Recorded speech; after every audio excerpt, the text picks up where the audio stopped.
golpeó. Mis padres vieron el moretón. No dijeron nada y se fueron. Él esbozó una sonrisa burlona con una cerveza en la mano y dijo, vaya, qué familiar tan educada tienes. Pero 30 minutos después, el timbre sonó de nuevo. Esta vez me levanté, y él cayó de rodillas. Hola, me llamo Elena Carter, y durante mucho tiempo creí que el silencio era el precio de la supervivencia. Pensaba que soportar el dolor en silencio era señal de ser una mujer fuerte, una esposa leal. Pero estaba equivocada, y el día que lo descubrí, todo cambió. Empezó con la bofetada que rompió más que mi piel, que hizo añicos la última chispa de fe que tenía en mi matrimonio. David, mi esposo desde hace 4 años, siempre había sido controlador, pero en formas sutiles. Comentarios punzantes sobre mi ropa, correcciones suaves sobre con quién debía hablar, recordatorios constantes de cómo debía hablar, actuar o pensar. La violencia física no apareció hasta el 2.º año, y aún así, era rara, pero siempre era culpa mía, o eso creía. Aquella mañana, el moretón en mi pómulo apenas empezaba a desvanecerse hacia el amarillo, seguía hinchado, y no me había puesto maquillaje porque no esperaba visitas. Entonces sonó el timbre. Cuando vi a mis padres en el porche, me paralicé. Habían venido desde 3 horas de distancia, sin avisar. No los veía desde hacía 6 meses, desde Navidad. Abrí la puerta, y los ojos de mi madre bajaron inmediatamente a mi rostro. Se quedó mirando la hinchazón, la sombra morada de la huella de la mano de David. Mi padre siguió su mirada, y durante un largo momento nadie dijo nada, ni una sola palabra. Entonces mi madre dijo, con el mismo tono con el que hablaba del clima, que solo pasaban a saludar y que no querían quedarse mucho tiempo. Mi padre murmuró algo sobre el tráfico en el camino. Y luego se dieron la vuelta y se fueron. Me quedé en el umbral, aturdida, mientras su coche salía en reversa de la entrada. David vio todo desde la sala. Estaba encorvado en su sillón de siempre, piernas abiertas, cerveza en mano, como si le perteneciera el mundo. Me observó a mí observándolos. Entonces se rió. Vaya, qué familiar tan educada tienes, se burló, llevando la botella a sus labios. Seguro saben mejor que interferir. Yo no respondí, no lloré, no grité, simplemente cerré la puerta y fui a la cocina, intentando calmar mis manos lo suficiente como para preparar un café. Pensé que ahí terminaría todo. Pero 30 minutos después, el timbre sonó de nuevo. Supuse que serían ellos, quizá habían cambiado de opinión. Me sequé las manos y caminé hacia la puerta. David ni siquiera levantó la mirada. La abrí, y todo cambió.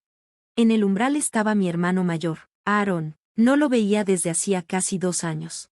Nos habíamos distanciado tras su mudanza a Arizona por trabajo. Nunca le conté sobre el maltrato. Siempre había sido protector cuando éramos niños, y sabía que haría algo impulsivo. Pero de algún modo, lo intuyó. Sin decir palabra, entró, miró mi rostro y se volvió hacia David. Él se puso de pie, su sonrisa desvaneciéndose al ver a Aarón. Mi hermano era un exoficial militar, y aún con ropa de civil. Lucía como alguien con quien no querrías meterte. ¿Y tú quién demonios eres?, dijo David, su bravata ya resquebrajándose. Aarón no contestó de inmediato. Entró en la sala con una furia contenida y serena en cada paso. Entonces habló, con voz baja y mesurada. Soy quien te va a recordar que se siente el miedo. David se burló, pero vi el cambio en sus ojos, la forma en que su sonrisa arrogante temblaba en los bordes. Retrocedió un paso, dejando la cerveza como un escudo inútil. Esta vez, yo me mantuve firme. No me refugié tras Aarón. Avancé por la sala, pasando por los moretones, el silencio y años de vergüenza, y encontré a David a los ojos. Fuera de mi casa. Él se rió, intentando aferrarse al control. ¿Y si no lo hago? ¿Vas a llorar con tu familia? Aarón dio un paso al frente, pero alcé la mano para detenerlo. No, esta es mi casa, mi vida, y ya no me vas a hacer daño. David abrió la boca para replicar, pero algo cambió en mi voz. Algo de lo que no sabía que aún disponía. Poder. Determinación. Lo vio. Y lo quebró. Cayó de rodillas.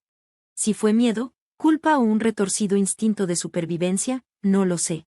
Pero en ese instante, el hombre que había controlado mi vida, que me hizo sentir pequeña e insignificante, se arrodilló en la sala como un criminal atrapado infraganti. Aarón no lo tocó. Ni siquiera tuvo que hacerlo. El silencio entre nosotros fue más fuerte que cualquier puñetazo. David empezó a suplicar. Dijo que estaba borracho.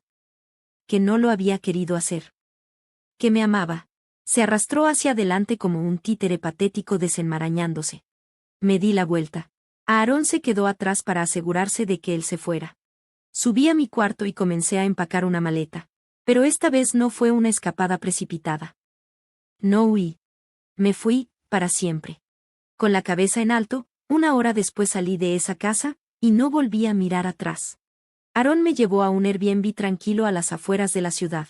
No hizo muchas preguntas, solo me dio té y se quedó a mi lado hasta que amaneció. Esa noche, lloré. Pero no eran lágrimas de miedo o impotencia. Eran las lágrimas de alguien que por fin se había liberado. Pero la historia no termina ahí. Verás, los agresores no siempre se van en silencio. Y David tenía un último truco bajo la manga. Uno que traería la ley, las mentiras y a mis propios padres de nuevo al cuadro. Y esta vez no estaría sola. A la mañana siguiente a mi partida, David guardó silencio. Pero mi mente no. No había dormido, aunque yacía inmóvil en el sofá del Airbnb con una manta.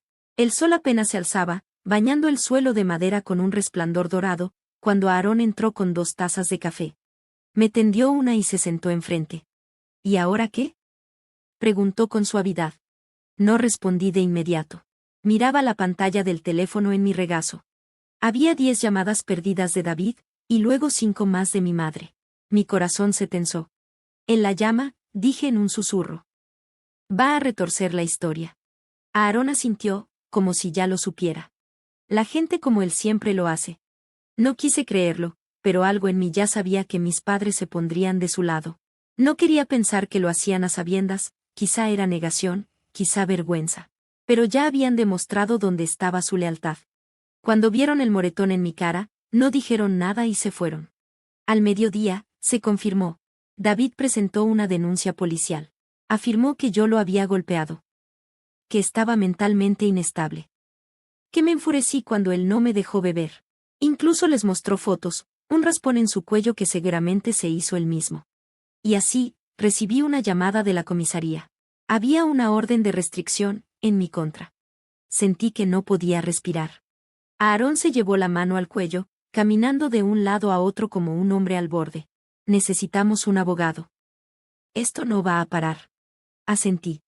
Hicimos algunas llamadas y esa misma tarde conseguimos a una de las conocidas de Aarón, una mujer astuta de ojos fieros llamada Dana, para que nos ayudara en el Airbnb. Le entregué mis expedientes médicos, fotos de los moretones que había ocultado durante años, grabaciones de voz que empecé a hacer cuando las cosas con David empeoraron, todo. Dana se recostó, analizando la evidencia. Este hombre juega sucio, dijo. Pero tenemos pruebas suficientes para desbaratar su caso. Vas a necesitar fuerza. Esto va a ser público. Respiré hondo. Entonces, hazlo sonoro. La batalla legal que siguió fue un campo de guerra. David usó todas las tácticas. Lloró en el estrado. Dijo que yo era errática, una borracha. Incluso acusó a Aarón de amenazarlo. Mis padres presentaron una carta en su defensa. Afirmaron que nunca vieron señales de abuso. Que David siempre fue un yerno respetuoso. Leí sus palabras impresas en blanco y negro y sentí algo marchitarse en mi interior. Pero no lloré. Esta vez no. En su lugar, sacamos todo. Dana mostró fotos de cada incidente, mis registros médicos, las notas de mi terapeuta, hasta un vídeo secreto que grabé meses atrás de David estallando una puerta y lanzando un vaso contra la pared, a centímetros de mí. El jurado enmudeció. Luego Aarón subió al estrado. Contó la historia de ese día, cómo me encontró, el moretón, a David arrodillado como una rata acorralada. No adornó nada. No dramatizó. Solo hechos. Fríos y firmes. Y el silencio en la sala tras su testimonio, lo dijo todo.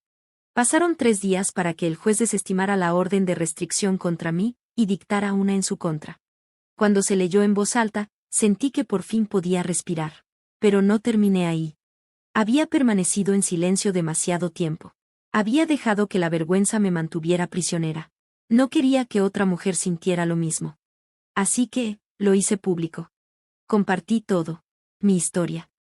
Mis moretones. Las mentiras. La traición. Difuminé algunos nombres por razones legales, pero dije la verdad. Conté cómo mis padres, al ver las marcas en mi rostro, se dieron la vuelta y se fueron. Dije que a veces la familia elige el orgullo sobre la protección. Y como por fin encontré mi voz. La publicación se hizo viral. Miles de mujeres compartieron sus propias historias. Llegaron mensajes de desconocidas agradeciéndome por hablar.